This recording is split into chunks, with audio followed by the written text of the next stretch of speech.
द्रौपदी कृष्ण से विवाह करना चाहती थी। द्रौपदी ने फिर भी जिद की कि वह कृष्ण से ही विवाह करना चाहती है, लेकिन कृष्ण ने खुद को उनसे दूर ही रखा। वह चाहते थे कि द्रौपदी का विवाह अर्जुन से हो, जिससे कि एक सही गठबंधन बन सके जो धर्म की स्थापना करने में उनकी मदद करे।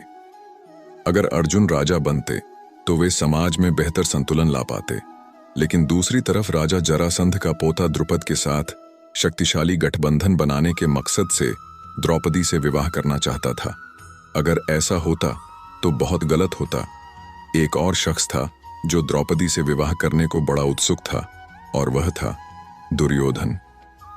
अगर दुर्योधन का विवाह द्रौपदी से हो जाता तो वह भी अच्छा विकल्प नहीं होता। खैर, स्वयंवर का दिन नजदीक आने लगा। पांडवों को मारने के लिए लाक्षागृह में जो आग लगवाई गई थी, उससे बचने के बाद पांडव अब भी छिपते छिपाते घूम रहे थे। कृष्ण के अलावा कोई और नहीं जानता था कि वे जीवित भी हैं।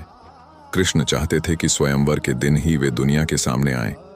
ब्राह्मणों के वेश में कृष्ण उन्हें स्वयंवर में लेकर आए।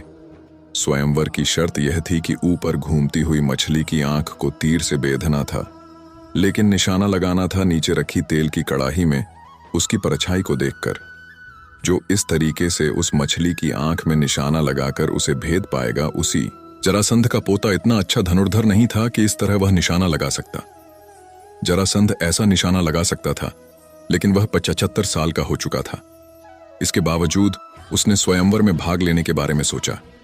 आखिर इस विवाह का मकसद एक बड़े राज्य के साथ गठबंधन करना जो था।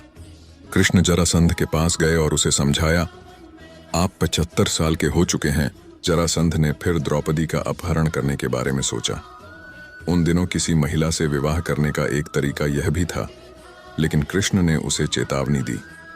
हमारी सेनाएं यहां एकत्र हैं।